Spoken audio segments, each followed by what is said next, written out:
My name is Dennis DeBott. For the past 20 years, I've owned a detective agency, and I come from a law enforcement family. And I'm here today to talk to you about my son. You see, one of the biggest fears I have for him is that one day he might meet one of you who is out there trying to do the best job that you know how, but you just may not know how to deal with my son. You see, my son has autism. Autism will be referred to by different terminology depending on the part of the country you're in or who's speaking. It may be referred to as pervasive developmental delay, or PDD, sometimes autism, sometimes Asperger's syndrome, or autistic spectrum disorder. You're about to meet 5 teenagers and spend some time with them and their families. We're going to point out some behaviors you should look out for and offer suggestions on the best ways to deal with them. You won't be an expert about autistic spectrum disability at the end of this, or able to diagnose autism, but you will be a little smarter. We'll begin with the basics. Autism is a serious disorder of behavior and communication. 15 children out of every 10,000 are born with autism. Boys 4 times more likely than girls. Characteristics are usually noticed in the first 3 years of life. There's no specific test to diagnose autism, but there are many behavioral indicators. Here are 5. Abnormal ways of relating to people. A child with autism may avoid eye contact. Unusual attachment to inanimate objects, like toys. Communications disorders like poor use of language. In fact, children with autism have a lot of trouble understanding the purpose of communication. Impulsive behavior with no real fear of danger, and repetitive movements, like arm movements or rocking. We don't yet know what causes autism. We do know that it's not caused by the parents' personalities or the way they raise their kids. And we know that it lasts a lifetime, even though some people make remarkable gains.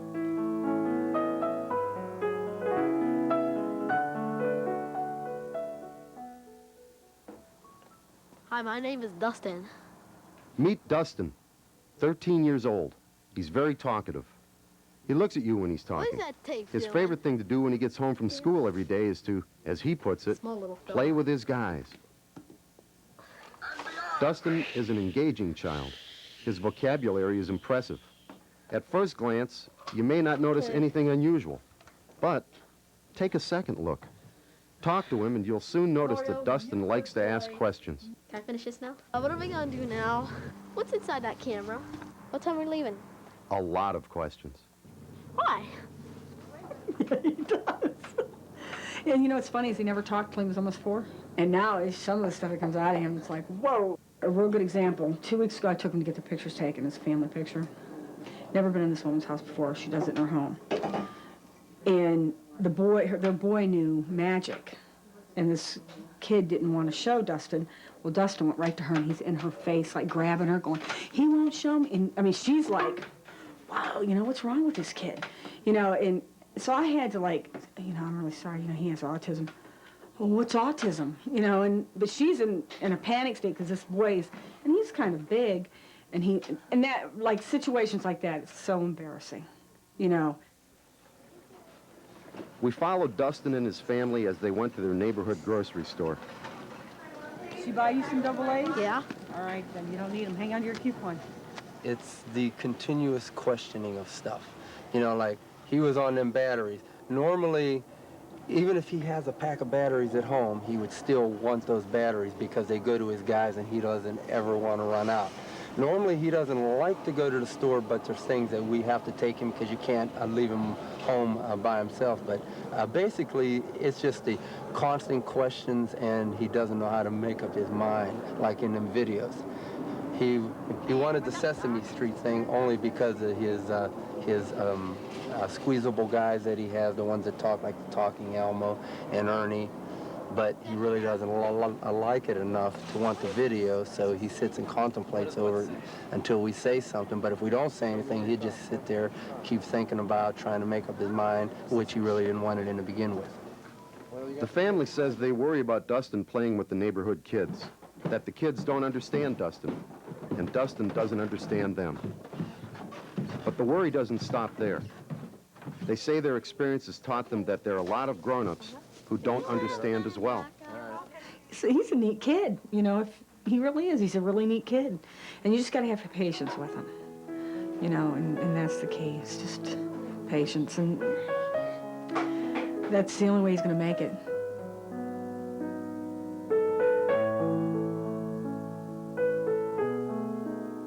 This is Michael. At times, he seems very bright and very normal. He's 15 years old, and tonight is a special night for him because he's visiting his mother. For the past 15 months, he's been living in a group home because his mother felt that she couldn't deal with him anymore. What really was the final straw was the night he ran away in his underwear in the freezing rain. He was kicking me. He waited until we had a county worker here, TSS, here with me until 9 o'clock, and at 9:30, by 9:15, he waited until they left, and then he came after me because he was mad at me because they wouldn't let him do something.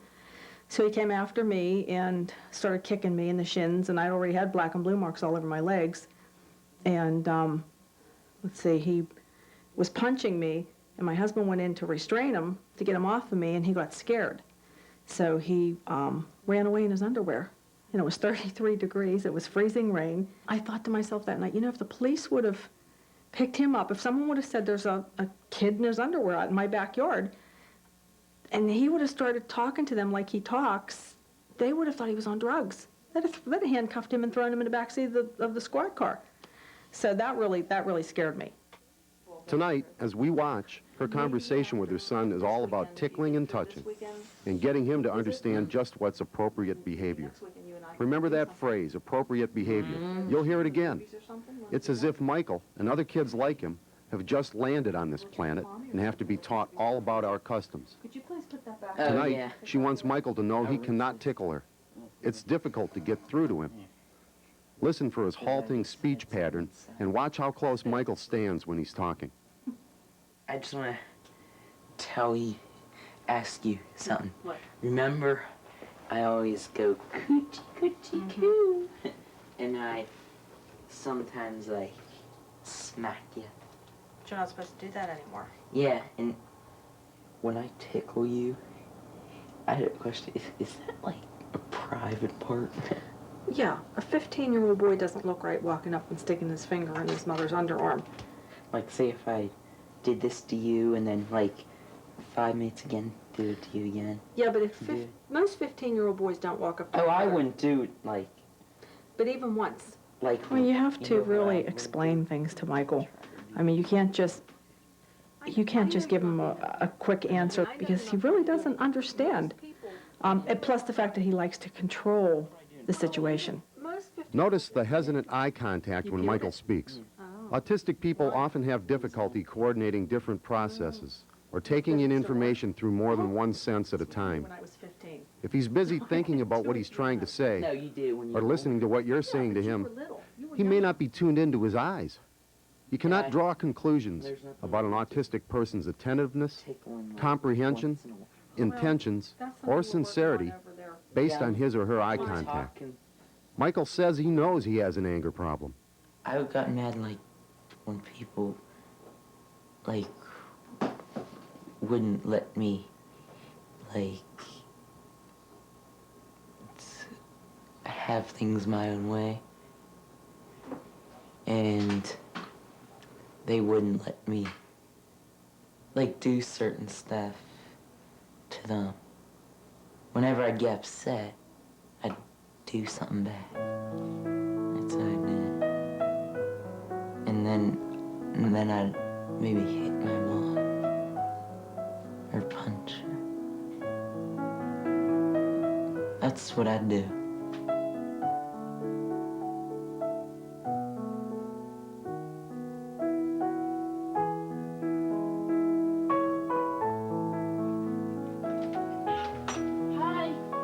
We met Jeffrey when he was coming home from school, eager to report all the points he earned that day, Okay.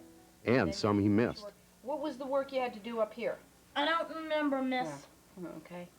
I- And you missed your work there, too, didn't you? And there. Huh. But otherwise, oh, you got 2 extra ones. Is this chorus time? Yes, so it's good there. Oh, boy, I guess it is. Jeffrey is 14 years old. He is a loving person who seems to want to please, but his responses seem a little off. And watch him toward the end of our conversation. Do you have a favorite subject in school? Math. When you were a teenager, did you have a favorite subject in school? English.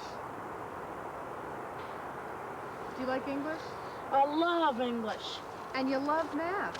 Yes. Do you love school? Yes. You will see Jeffrey repeat this arm flapping often. More so, it seems, if he gets anxious. Sometimes when he is doing these things and he's just flapping his papers or something, it's hard to get through to him. You can say, Jeff, Jeff, Jeff, and he's so busy and intent that it takes a minute before, when he stops, you can get through to him. That's a big steep jump. Jeff has already met the police in his neighborhood. The afternoon he wandered away from Mom, for example. I was in the cemetery and it was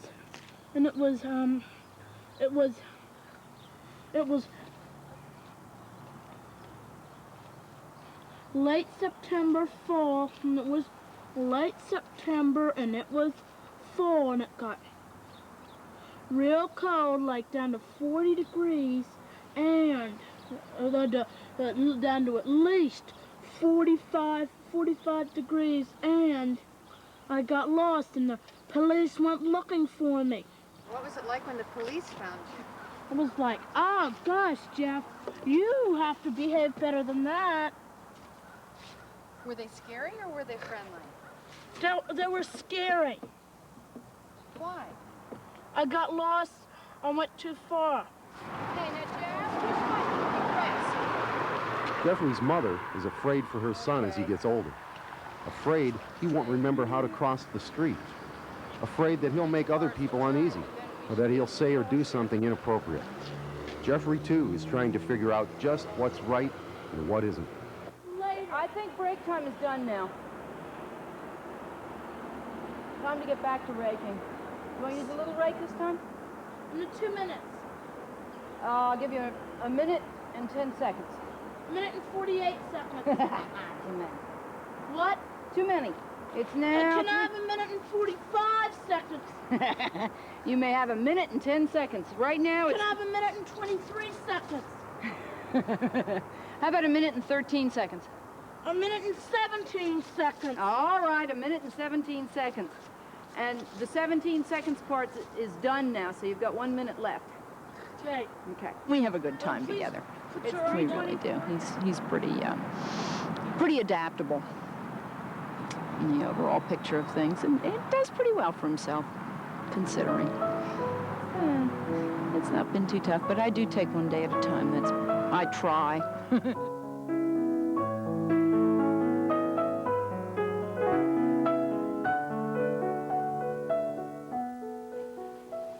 Michael is 22.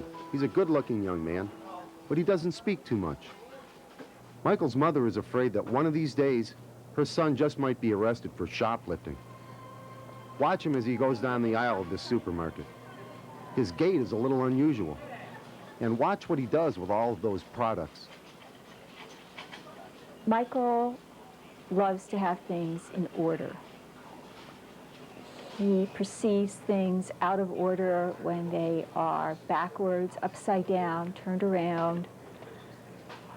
And oftentimes out in public, he will rearrange things to put them back to fit his ordered world. It could be conceived as possible shoplifting. And I have seen store clerks watch him. I have seen them realize that he's not shoplifting and that he's just ordering things. For now, he's okay, because his neighbors know him, as do the stores. But what will happen to him later? His mother hopes one day he'll be able to hold a job and live a fairly independent life, and that he will have help from the community. If you were to ask him his name, address, and telephone number, he's been taught to tell you. But you might have some trouble understanding him.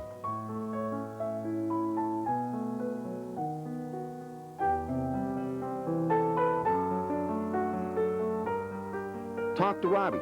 Ask him what he likes to do, and he'll give you a fairly typical answer. Sports, music, I guess. Talk on the phone. Sleep. Look at Robbie and you see a young man on a mission. He's 18, 5'10", 180 pounds, and he's making his way through the mall to check out the latest CDs. Nothing unusual in that until you watch more closely. Look for the lack of eye contact and the pacing. Rob oftentimes gets too close to the videos, touches the things in the store very openly without any thought that this is not going to belong to him and that he's not going to buy this and that he's actually becomes a threat to the people in the store. He doesn't realize that at all. Is there anything special you're looking for? No. All right. His parents worry because on the surface, Rob looks like any other 18-year-old.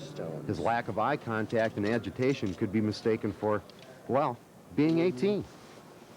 People don't know because he looks so normal how impulsive and how he lacks attention and how there really are very few social awareness abilities, and that's what he lacks. You wouldn't know that in order to solve a problem, he might ask to call Arnold Schwarzenegger or Sylvester Stallone, or that when he feels like he's in danger, he's been taught to walk away. We always tell everyone who's working with Rob that you need to find a quiet space and a calming down space, not to try and restrain him, because he's too strong. And so then you need 3 and 4, you would need 3 or 4, at least 3 men to restrain Robert.